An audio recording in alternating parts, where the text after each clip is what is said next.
Judas. Judas, turn your microphone on. Hello. There you go. What's on your mind, man? What's going on, Tariq? Big fan, man. Big fan. No doubt. So I'm what's on gonna your make this quick. mind? Um, I just wanted to know, man. I'm an old listener of the Mac Lessons Radio, man. I was wondering, think you give me that back popping back up again? I don't know. I might do something with it because I've been getting a lot of requests for the old Mac lessons stuff. So that I did the Mac lessons. I started that almost 20 years ago. So at the time I wasn't married, so it was a whole different vibe. So I've been thinking about doing some type of upgraded revamp of it, but I don't know. I don't know. We'll see. If I get the time, I might put something together because a lot of people miss that old game we used to spit back in the day. What's up, General? You got it together over there, brother? General, you got it together? All right, while we're waiting on the General, let's get the real Oromo Republican. Okay? Oromo Republican, whatever that means. What's up, the real? How are you, Tariq? I'm good, man. How are you, sir? Chilling, bro. Just chilling, living, breathing. Yes, You know, indeed. staying true to myself and just staying positive. Yes, indeed. What country are you from, sir? I'm from Oromia, man. We're fighting for our independence from crooked Ethiopia. We're gonna get it one way or another. Yeah. Now, yeah. What country are you from? Oromia, we're fighting against Ethiopia. Oromia. Where the hell is that? Where's Oromia? Yeah, it's a long coming, but someday you'll find us in the world map. But until then, we're gonna keep doing our push up until we get our country back. No doubt, man. Much respect. I hope y'all get it together, man. Much respect to you guys. I'd never heard of that country before, man. I've not heard of that before. All right. Let's get D Jackson in here, brother D Jackson. Let's get D Jackson in here. Oh, hey, we got a white supremacist supremo. I've not seen that white supremacist in a long time. What's up, D? Peace, peace, peace. What's up, brother? I'm good.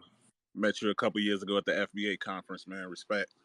Oh yeah, no Um, doubt. Respect, brother. yeah, you know what? I was wondering, man, if you've been in tune with this debate going on, the B1 debate. See some people saying the B1 stands for Black American First, or is it a mentality? I'm black before I'm a man. I'm black before I'm gay. Or black before I'm a woman. Like, where do you stand on that? Yeah, from what I understand, and that's from Professor Black Truth, it just means black first. Everything is about black people first. You're going to look out for black interests first. You're going to look out for black empowerment first. So that's what I gather from it, and I don't think that people should read too deep into it. It's just meaning we should put everything black as the first priority. We should prioritize blackness first. And, I've taken it a step further saying, hey, we should prioritize foundational Black Americans first, and then Black, and then everybody else later on. You understand? Because the whole kumbaya thing. Family. Speaking of that, did y'all see the article where they had Global Miss Haiti? I posted that earlier. Global Miss Haiti is a white woman. Okay, so that's our Pan Africanism right there, family. Global Miss Haiti is a white woman out there. They let a white woman become the face of Haiti, family, in a country that, what, Haiti is 98% black. You see what I'm saying? And there's a post she made. She was like, well, yeah, Haiti is a very diverse place. Not really, it's a very black place. And she was like, yeah, I'm a first generation Haitian. So she's a descendant of colonizers. Okay. She's a descendant of colonizers. And this family is why we have to delineate ourselves from immigrants who come over. And when you are an indigenous group, and foundational Black Americans are the indigenous group to the United States because we built the United States, that makes us indigenous to it because we didn't immigrate here. when you are the founders of a society, you can't let other people come in and latch on to your lineage and your namesake. This is why it was so important for us to say we're not just black, we're foundational black Americans. That was very important. And for this very reason, that woman can come over and say, well, hey, I'm Haitian just like everybody else. Yep, I'm Haitian and I should be Miss Haiti. And they made her the face of Haiti. That's sad. See, they'll come in and bogart your lineage if you let them. This is why the term African American is not a good term, because white people can come over and legally and justifiably claim, well, I'm African American. Look at Elon Musk. I keep pointing that out. He jokingly talks about how he's an African American, but the white supremacists, boy, they hide a lot of their stuff behind jokes. You think it's a damn joke at first, and then all of a sudden, you get a bunch of white people running around here trying to get reparations checks talking about they're African American. See, we got to stop taking these people as a damn joke. We got to stop taking them as a joke. And that's why it's important for us to say, hey, look, we're not going to let nobody leech off us. We're talking about things that need to be done for foundational black Americans. You understand? So let's get some more people in here. Who's this? Let's get FBA Ray in here. FBA Ray. And then Poker Cell again. FBA Ray. Hello? Okay, now who is this? It's Poke Cell. Poke Cell. Okay, what's up, I'm Poke your Cell? biggest white fan, Tariq. There you go. Now, where are you from, Poke? I'm from like the New York City area. But listen. I know we probably don't agree on a lot of the race stuff. We probably won't. But I heard you mention simping earlier, and I want to know what your perspective on simping is, because I know there's a lot of simps out there, and I've been involved in some beef myself, where there's people who, when I told them, I was like, listen, you guys are being simps and pieces of shit, and you shouldn't simp. And I've been attacked for that in a lot of ways, and I feel very, very violated. And now, why did they attack you? Why did they attack you for calling out simps? Well, because they questioned my incel status. Okay. Which isn't cool, right? Like you would never, if I told you I was an incel, would you call me out for that? Now, are you an incel? Yes, I am. Oh, okay. So, you never had a girlfriend? I've had them in the past, maybe, yeah, but recently I've been an incel, right? Like, you know, you want to have a girlfriend, but a lot of women today, especially white women, are disgusting whores. So it's like, that's not my fault, is it? So I think I'm an incel. So have you been trying to date Asian women? Because a lot of guys from your community are going into the Asian route. Is that something that's... Listen, I respect Asian women. I do. I think I like K-pop, and I think that it's a very, very good musical art form, but I would never, listen to me, I would never have sex with an Asian woman. It just wouldn't happen. Why not? Because they're not white. Okay, so you want a white girl. You want a white Exactly, woman. Yes. But you're saying they're disgusting whores, so you got to work that out. I mean, come on. What are you going to do? I don't know. That's why I'm here. I'm trying to get your opinion, Turi. I want to know. I really do. Okay, so if you want a white woman and you don't want her to be a disgusting whore, you got to go to the church crowd. You might have to go to Utah and get you one of the Mormon women or something like that. No. I'm a Catholic. I can't date a Mormon woman. That would be blasphemy. Wow. Total blasphemy. Right. Now, what kind of white women do you like, sir? Catholic white women. Okay. So if you get with a Catholic white woman, in those freaky Catholic preachers out there who mess with girls and little boys, you never know what you're going to get. You know what I'm saying? So, okay. What do you like to do? Are you a gamer? You sound like one of these guys who like to play video games. You're a gamer? I love gaming. Yeah, it's cool, but it's kind of degenerate at its base point, Yes, it right? is. Like you don't want to just be a gamer. Like I'm trying to get more involved in my church. I'm trying to get more involved in the community and just being a respectful citizen.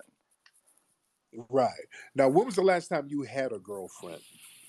Long time ago, years, probably like it's 2022. Let me think. 2016, around that time.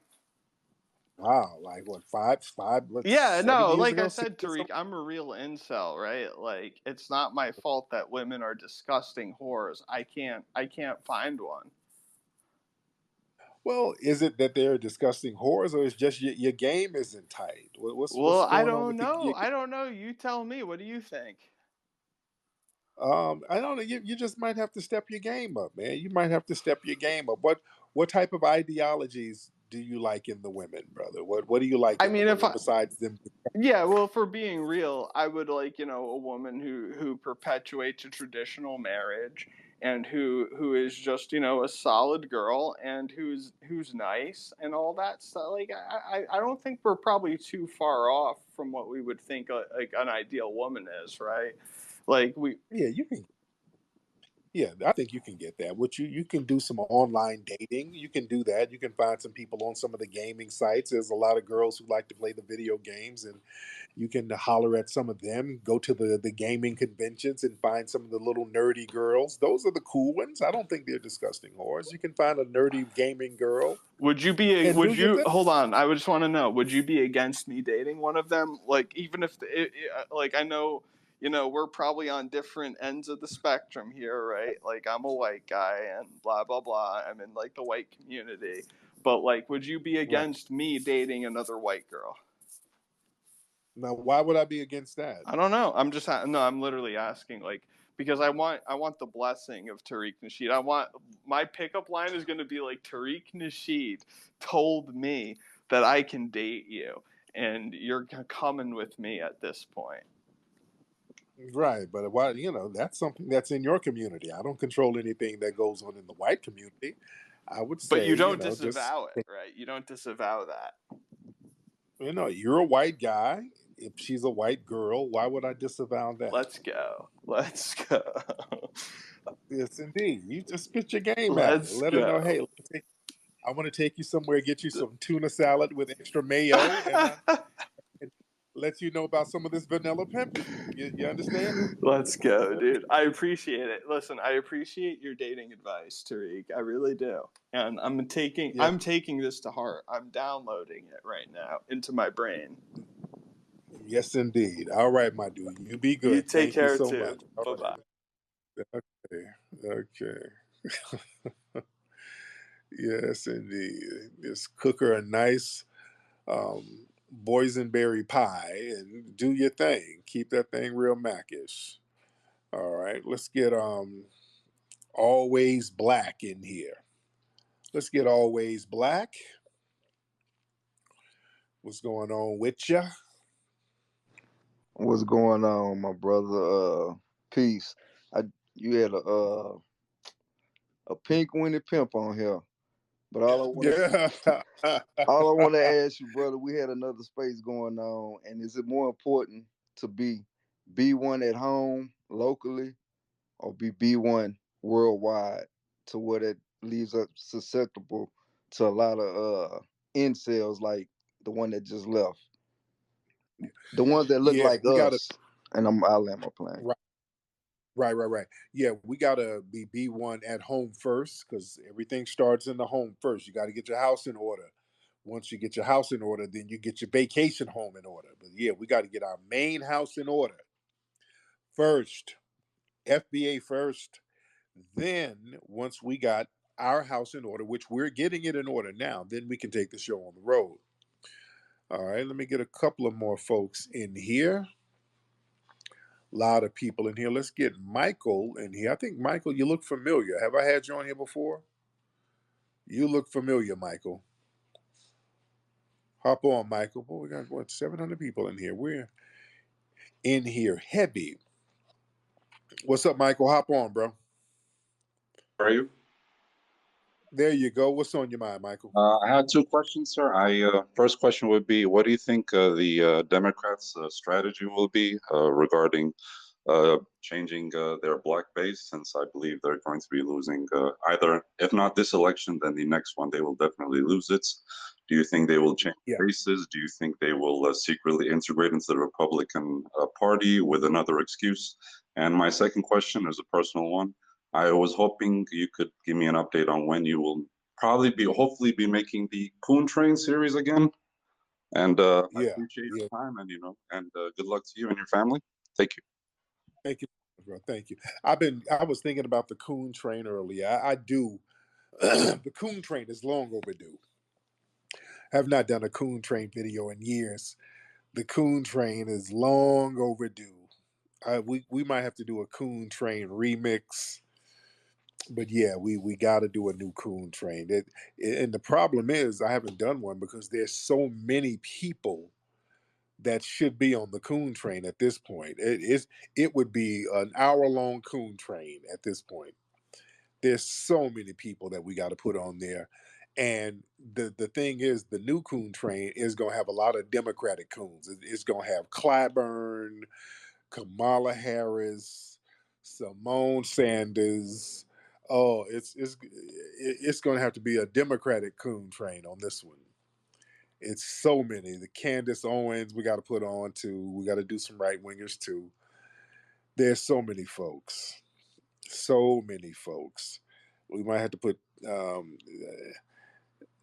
I ain't gonna put Terry Crews on there because we were gonna make one. It was again we were making one. It was so many people and so many coons coming out. We just kept procrastinating and prolonging it. But yeah, we might have to do another coon train pretty soon. I keep you posted on that. But to answer my brother's question about the base, what the Democrats are going to do, probably what they're trying to do, they're going to try to out racist the Republicans. They're going to because they see the black base is leaving and they're getting desperate. And they despise us so much, but they need us as their base. So they're just having a hissy fit. They don't know what to do right now. So they might just try to go Hail Mary and say, hey, look, we're just going to just be very honest. We hate these niggas and we hate them more than the Republicans. So all of you right wingers and progressives, y'all come on over to this side. Let's get all of your open racists. They might just try to just go full Klan at this point because yeah, they're in trouble right now. They're in deep trouble. We're not supporting them and they're crashing and burning, and that's a great thing. Either you do what we want you to do or we're going to let you crash and burn. The only people who are trying to uphold the Democrats right now are LGBT intersectionalists and elderly niggas. You understand? And let's get Don P. Let's get Don P in here. What's going on with you, Don P? Don P, where you at, brother? I turn my mic on now. There you go. How are you, sir? I am well, brother, up in the Bay Area. Hey, shout out to the Bay Area. Shout out to the town and everybody else up there. What's going on? What's on your mind? Man, we just trying to move and shake, brother. Keep bringing out your truth, brother. We No love doubt. your historiography and as you laid out in cinematography. Jack the haters. Can't wait for the museum. Oh yeah. Hey brother. Yes, sir. Much. It's a bunch of Thank squares. You so much. It's a bunch of squares. Oh, yes, it is. Let me get some of these. I appreciate you, brother. Let me get some of these other folks on here. Nez, let's get Nez on here. Nez. Hey, Tariq. Long time listener. I'm a younger guy. I've been listening to you since I was about 25. Yeah. Now I'm about 29. And now, where you from, brother? Where you from? I live in Ohio, sir. There you go. Okay, what's on your mind, sir? So, now I'm coming to, or whatever. I'm a younger man, about to be 30, And Yeah, I want to know what's your opinion on me wanting to become a black man and have a black family. You know, like what's your guidance on that? You know, I heard you talking to that white boy about that, and I'm just like, you think yeah. I'm lost? But I'm a guy. I'm invested in a lot of things. I got money. I got cars. I got stuff. Now I want to join. So you want to have a black family? Now I want to back plan. What would you tell me to do? Okay. Do you have your career together? You say you got a little money in cars. You got a decent, stable career. Yeah, I got decent income. You know, I make decent money. I'm about to say I'm not what is it, a dusty nigga or whatever. I'm not. Right, right. You know, so, Do you have enough? Are you making enough to sustain a wife, to make sure your wife is good if you do get a wife, and make sure your family is good? nah, that about that. I can take care of my wife, but I feel like, you know, how long am I supposed to be able to you know, date a chick until I call her my wife? You know, like what is the Well, when you date a chick, man, you got to see, and it's basically an audition process for both of you. She's trying to see if you're husband material and marriage material. You're trying to see if that person is compatible with you, and would that person be a lifelong mate who's thorough? Could they assist you psychologically, physically, emotionally? Would they be able to mentally help you? They don't have to physically help you with money. This is why I say your career has to be in order, because if a woman is really having to pay half and half in a marriage, she's not going to respect it, and that thing is going to dissipate later on down the line. We have to take care of the family. We have to be in positions where we can hold the family down as men. That's the way it's supposed to be. This is why I asked you about your career. Um, are you elevating in your career? You, because you were kind of skeptical when I asked, "Are you able to sustain a wife if you were to get married?" You seemed a little skeptical. I mean, I don't know how much money I need to do that. You know, No, let's I try this. Let's try this. What kind of work do you do, sir? right now I'm a manufacturer inspector.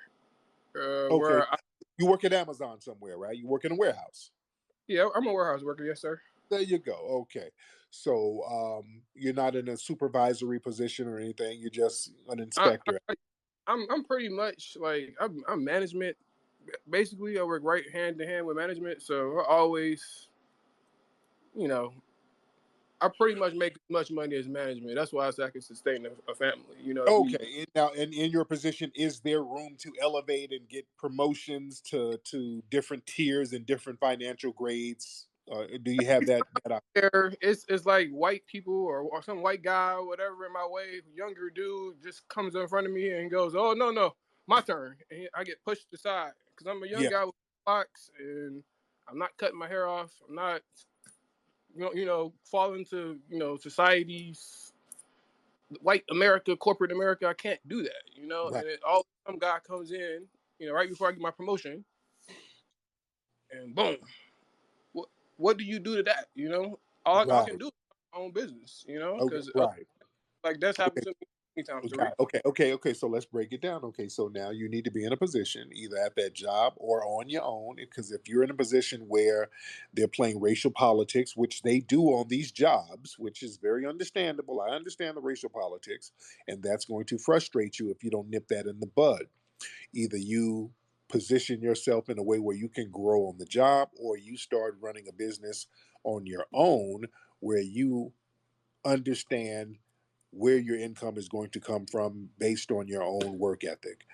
Because again, if you get into a relationship, you're going to have to sustain that relationship as a man financially. You got to have it together, and having the relationship together financially, that's going to make you more secure. A lot of dudes are insecure in relationships because their money isn't the way it needs to be. That's the number one cause of insecurity with males in relationships. Their money game ain't where it needs to be.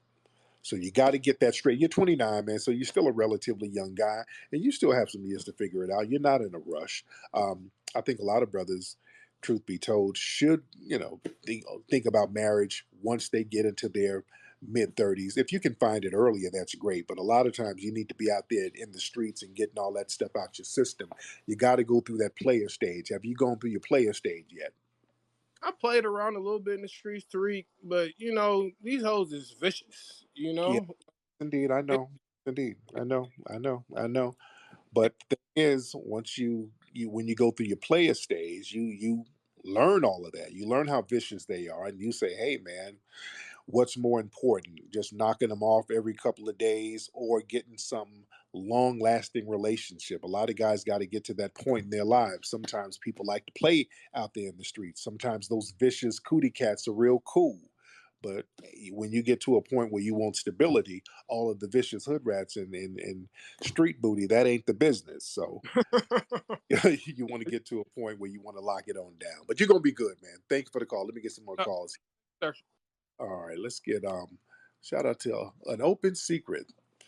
This is the sister who did the documentary. Get her on here. Oh, hello, Tariq. It's Gabe Hoffman, owner and producer of An Open Oh, Secret. okay, it's a guy. Okay, I thought it was the lady who was the producer. Hey, Gabe, how are you? Hey, good. I know this is for, black folks, and I ain't black. I just wanted to say hello as a voice and just, show some respect, drop some respect on your name for all that you do for your community, particularly when it comes to, child sex abuse. Yeah, yeah. Now, Gabe, now, who was the woman who was one of the producers of the So, film? Who was the lady? so Amy Berg was the director of the film. Okay, got it. And you were the producer, The right? producer, the owner. I wrote the check and made it happen. Oh, got it. Now, folks, for those who don't know, family, because I talk about this movie all the time, this movie that they did called An Open Secret, it was breaking down all of the pedophile rings in Hollywood, and they were naming names and they were breaking it down. And boy, they shut that movie down. What happened with that movie? Well, yeah, when we put it out there, we got admitted to 3 different film festivals by the creative people who looked at it and thought, okay, it's great.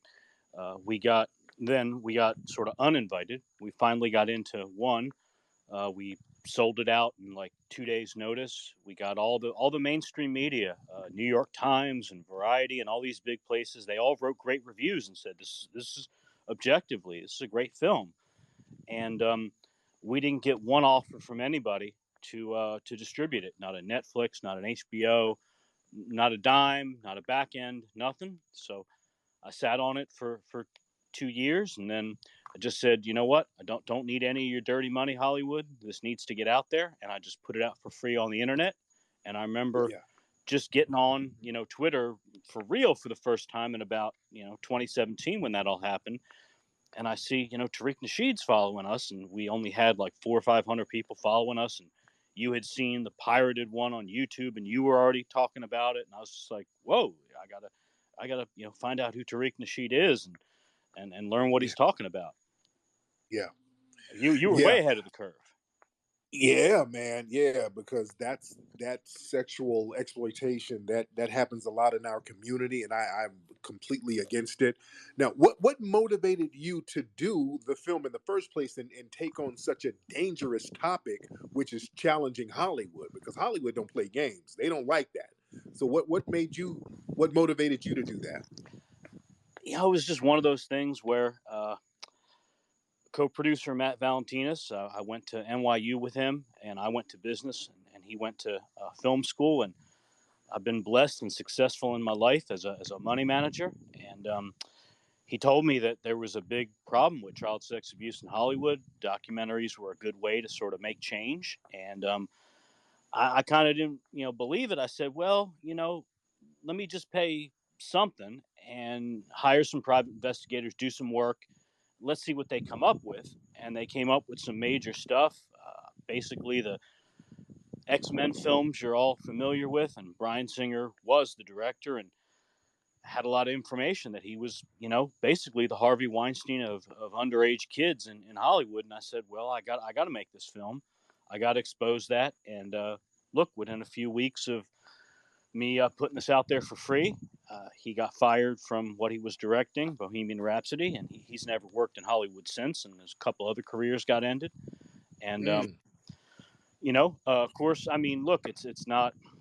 I'm not saying any of this is right or whatever, but people didn't believe at that time in the TV and industry. They didn't think that people would want to see a film like this. And when this went viral, and I think over 10 million people watched it, like in the first month or two, that's what got the film industry to say, all right, well, some of these other things we're gonna, we're gonna do the documentary on an R. Kelly or something like that. We're gonna, I'd like to see some on some of these, there are more white pedophiles, and I'd like to see more on them, but to at least Right, sort of pave right, the way and say audiences will watch this if we make a good one. right. And the term "open secret" that's a very accurate title because everybody knows about this stuff in Hollywood. It's all I'm out here in Hollywood. It's behind closed doors and in certain circles. Everybody knows. Everybody knows these little freaky rings are going on out here, and people just kind of turn a blind eye to it out here. It's become very normalized. Have you run into that situation? Oh yeah, I mean that was at first it was people didn't think that he could be, or that Kevin Spacey and all them. I mean, he looked that there was an elite pedophile ring that we exposed and helped broke up, and that stuff is real, and there's more than for everything. I tell people, look, for everything that's in the film, understand that a lot of that took maybe another year to get printed in the media because people didn't want to have been victims. They didn't want to go on a film, and for everything that's in there, there's 10 more other stuff, and Yeah, we're trying to push the window now to say, look, people, you got to wake up that there's just a real problem in society with just your average pedophile. That because I thought it was just a fluke when the one pedophile in our film only got 6 months in jail in California for raping his 11 to 14-year-old student and pleading guilty to 4 felonies and all that. I thought, well, that's just a fluke, even though he wasn't really famous or didn't have a lot of money. And that happens every day all across America. And that's the thing that we really started talking about is people got to wake up. I mean, your average person thinks that somebody who touches a kid, they ought to be in jail for the rest of their life or worse, and they shouldn't be just getting out on probation or walking after a year or two because they're right. going to do it again. And Now, so, what we're seeing in Hollywood now is that they're just openly pushing a lot of oh, this trans stuff, a lot of this stuff where children are supposed to be around strippers, trans strippers, and just it's all over the place right now. What's the end goal with these people pushing this nonsense? And why are so many people afraid to say this is garbage, trash, nonsense? Why are people so afraid to call this stuff out? This is horrible. oh man, you're right on that. We showed it in our film that you saw the one victim talked about how the pedophile was asking him all kinds of sexual questions and bringing up sexual stuff that no adult should be bringing up with a kid. And the sexualization of children is the gateway to child sex abuse. Yeah, It's just that it's that window they're pushing, yeah, plain yeah, and simple. yeah, It's documented. yeah. Man, Gabe, man, when are you going to do another movie, man? When is your next movie? I got the goal was to end Bryan Singer's career. I ain't a film guy, and we did that. Yeah, But with that said, if anybody is ever stupid enough to hire him, I do have something that we recorded an interview with a victim. I kept it on the down low for the victim's sake because we ended his career. But if for some reason they try to pull a Kevin Spacey and bring him back or something, there is something that I'll put out that's even worse than anything anybody's ever seen, and they'll regret hiring him, and they'll get rid of him again immediately. But yeah, I wanted you to know and your people to know just how much it's appreciated that there are so few voices on social media, and I don't know of anybody who's a, as you put it, so-called black leader who talks about any or all this stuff. And yeah, I appreciate just being able to share information with you to tell your audience in the way you want to tell a story. Like I mean, when that one, 8-year-old girl got, hit with a shovel and, raped in Kentucky, and the white pedophile got out of jail. Hey, I Yeah, just send you the info and say, hey, man, if you this interest, and I think you were the only, you know, leader out there on social media with a sizable audience in the black community who was talking about this stuff, because people should have been just as mad about that as they were about Breonna Taylor or a whole host of other things, in my humble opinion. right. Yeah, man. So hey, a lot of stuff going on, and we're pushing, man, and we're pushing back against the agenda as much as we can, because the agenda is real. It's very real. So but hey, man, Gabe, I thank you so much, man. I I appreciate. thank you for what you do, and that part of that agenda, part of that normalization is just giving these people a slap on the wrist instead of putting them behind bars for the rest of their life. That's a big part of it too. Yeah, absolutely. I We'll thank take you. care. All right, brother, you be good. All right. Yeah, that movie was heavy, man. This person, Gabe, did that movie. Yeah, it got buried. Yeah, yes, it was a heavy movie, man.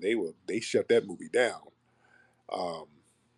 because these pedophile rings are real out here. You have people like Corey Feldman putting industry folks on blast. I should have asked Gabe about that. When y'all remember when Corey Feldman was going around saying, "Hey, man, there's pedophile rings out here.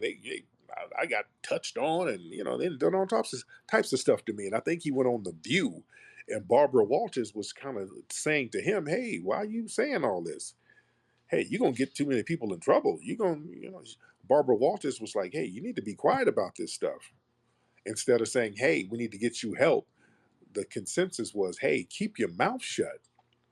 You're gonna blow up everybody's spot. Yeah, we know all of this goes on, but you don't talk about it." That's the mentality. And just the fact that they have that mentality openly, that shows a lot. All right, let's get a couple of more folks in here. A lot of folks in here. A lot of folks up in here tonight. All right. A lot of folks in here. So I see a lot of big forehead girls down here on the bottom. Raxie she spoke earlier. Raxie has a big forehead. Big forehead girls are magical. Amari, you have a big, beautiful forehead. All the big forehead girls are up tonight. I see you. My wife has a big forehead. She's sitting over here. It's the big forehead march. Let me look at all these foreheads. I'm looking down here. A Mitch, what's her name? A Michelle. She has a nice, big, robust forehead. Deandra, I see your forehead is glistening. All right, dear. It's big forehead night. Queen Kidan, I see your forehead, lady. What's going on with all these beautiful big foreheads tonight? All right. Yeah, boy, the big foreheads are all out here with a lot on your mind. Um, Carlita Brown, I see you trying to cover your forehead with a bayang, but I can see it. That forehead is pushing through like Rihanna. It shines bright like a diamond. Who else? Just B. Just B, I see yours. I see Judge. What's her name? Judge is an older lady. She's old school. That's an old school forehead. I see you, Judge Sarah. That's an old civil rights forehead. I see you, ma'am. All right, London. London got her forehead covered with her bayangs, but I see it peeking through London. Ain't nothing wrong with a little big forehead. Oh, Shawnee, I see you, Shawnee. Oh, wait, we got a winner. Shawnee got the forehead. Come on, Shawnee. Shawnee got forehead. I see you, Chocolate. I see you, Shawnee. I see you. What am I doing here? What am I doing here? All right, the big foreheads are all up in here. They all up in here. Big forehead ladies representing. I'm not mad at y'all. Y'all got a lot of head and a lot of love to give. Let me get a couple of folks up in here. Now, why is this dude got Kermit the Frog on his profile? What's up, Turner Twins? My man got Kermit the Frog up here. What's up, Turner Twins? Hop on, brother. Okay, y'all hear my washing machine and dryer in the back. Oh, My wife's been washing clothes for a whole week. What's up, Turner? what's up, bro? How you doing, fam? What's going on with you, brother? Good, good. I just had one question. I'm out here in California, and do you think that voting for Gavin Newsom is a good idea because he has like a black agenda, so somewhat, because he kind of supports reparations? Right. Well, yeah, I want them to come on through with it. You dig? I want them to come on through with it. Now, voting locally, that's cool. But I want before I get out here and pull that lever for any of them, they're gonna have to come through. I want to that check is gonna have to hit my pocket. But I would say go ahead and support. You support local, and make it do what it do. But we're letting the Democrats know we're not going to be on the Democrat train until those checks are cashed. They got to get those checks on out here. And when we get the checks, I want to make sure the checks cash right because they might do some funny style and the checks bounce. No, no, no. When they start writing the reparations checks, I want those checks to cash.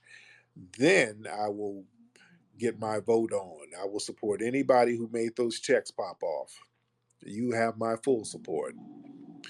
All right, let's get some more folks. Did I hear my dog over here snoring? All right. Okay. Dog loud as hell, man. Them Frenchies are loud as hell. All right. Let's get Chance in here. Let's get Chance. Hop on, Chance. What's up, Chance? Hey, what's up, man? What's going on, man? What's on your mind, brother? I want to thank you, man, for hosting the space. I tried to talk to Bishop Swan earlier today, but he wouldn't call my name because I didn't have a picture. Okay, And okay. I'm a very angry black man. This oppression that we are constantly under. I just I just can't get it out of my mind. It's like this pandemic is a eye opener. As a black man living in America, you just don't really understand the oppression until you got a chance to sit back and watch it all unfold. Now, the killings of the 10 people in Buffalo, after they killed those 10 people, they went out and passed an anti-Jewish hate crime law in 4 days. How does black people get killed and Jewish people get the law? Yeah, we touched on that last week, brother. Thank you so much. We have already touched on that. Anubis, hop on, please. Let's get Anubis on here.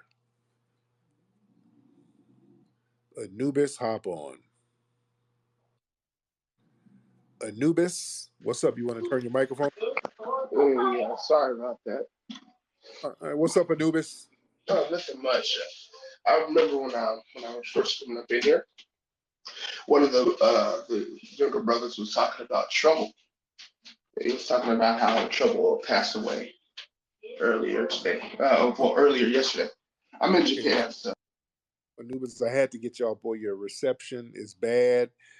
You're you sound like you were in a project bathroom, and that echo was killing me, brother. Had to get you off, man. Y'all got to have your phone game and the reception in order when you call up. You can't be in project bathrooms because the acoustics are horrible. What's up? What's your name, ma'am? Michelle L. Hop on, Michelle L. Peace, peace, peace, everyone. Respect to you, Tariq. Hey, I Michelle. had a hi. I had a question that might be off subject, but you said you're in Hollywood, and I know you make wonderful movies, Yes, ma'am. documentaries. I was wondering. I'm in Kansas City, Missouri, and a girl here named Leona Hale was shot and by the police. But The they, pregnant, right? The pregnant girl. yes, yes. Okay, okay. Okay, but you know, my question to you is the picture that they released. I mean, does it look real to you? It looked very doctored. It looked extremely doctored.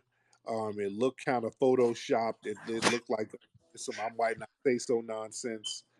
So they were trying to use that to justify shooting that sister. Yeah, well, they're trying. Yeah, they're trying to do that amongst other things, and I mean, it's just, and they're discounting like the eyewitness and her children, and I think it's because she's a sister. I don't know. She was so upset that I couldn't help but to believe her. When I watched and read what she said, I couldn't help but to believe the eyewitness. So, and the eyewitness said that she was shot in her back and that Mm, she didn't have a gun, and they shot her five times, but they're reporting three times. I mean, it's just so many discounting this eyewitness and this picture that it's just like I don't, all I can do is just keep saying something about it because it's right. just. In the picture, it looks so doctored, and part of the ankle is missing, and the arm looks weird, and and Hmm. her hand don't really look like a gun. It just looks real doctored and manufactured. It You really know, does. yeah, and I just don't. I've been, a lot of people have been like asking to release the tape, release the dash cam, Right. show us something solid. And, Right. Right. come on, Why Kansas. didn't they show the video? That's the thing. Why would they just show a still shot instead Mhm. of the entire video? Because she probably, this is just a hypothesis of mine. Even I don't think the lady had a gun, but if she did, she probably dropped it, threw it down, and then they shot her anyway. In Right. her, and it was in broad daylight in a Family Dollar parking lot. People everywhere. She was accused of carjacking. She didn't get charged with carjacking. She got Right. charged with a pistol. Do you see what I'm saying? Right. It's Right. just, it's real shady, and I just don't know how. And then we have like I said, we're in Kansas City, Missouri, not Kansas. We have a sundown law when it comes to the videos and like how long they got before we can release the vid. I mean, they'll release them and stuff like that, and then it goes to a judge. And Right. Right. it's just, I don't know. I just wanted to ask, you know. I feel you. I'll chime in on it. I'll chime in on it. Thank you, sister. I did an interview with Revolt TV today. Shout out to Revolt. We were talking about this same thing about how they're trying to get laws to stop people from recording these damn race soldiers. I know in New York, I think they're trying to get a law where they're trying to stop you from recording cops. And we're talking about the constitutional justifications of it or the protections of it. Does that violate First Amendment free speech? Listen, we should record as much as we can. We got to have the cameras on. We got to be calm, and we got to be logical when we're out here interacting with these race soldiers, getting intel. The fact that they don't want videos of them shown proves that they know they're doing the wrong thing. They know they're doing things they're not supposed to do. That's the only justification any group of people would have for not wanting to be filmed. You don't want to be filmed because you're doing something you know you're not supposed to do. Down there in Alabama, there's video of police body cam video of a police dog mauling a 51-year-old black man to death. They sat up here and let the damn police dog maul this brother, and the family wanted to get the video released, and the judge and the sheriff down there said no, they don't want to release it because that would put the lives of police in jeopardy down there. So that means the video is so bad that would make people want to retaliate against the damn police down there. That's why they don't want a lot of this footage shown, because sooner or later somebody's going to be like, hey man, the hell with all of it. We're going to get us some revenge. That's what they're worried about. See, when they don't show the video, they can frame the narrative the way they want to frame it, just like with the sister who got shot 5 times after she said she was pregnant. If they just release one still shot, they can frame that narrative and claim she had a gun and she was going to shoot the cops and all that. And they're not releasing the video. Now, if somebody else had a copy of the video they were filming at the time, that would help the situation. Look, we're dealing with corrupt race soldiers. We don't have police no more. We have white supremacist Gestapo units, man. We don't have no police no more. This is not police work that we're seeing out here. We have racial terrorism units. We have to look at it like that. We got to stop playing. These people are at war with us. We have to act like it, ladies and gentlemen. That's the reality. That is the reality that we live in. And once we assess the situation, we'll come up with solutions on how to rectify the situation. But we have to have a proper assessment. All right, let's get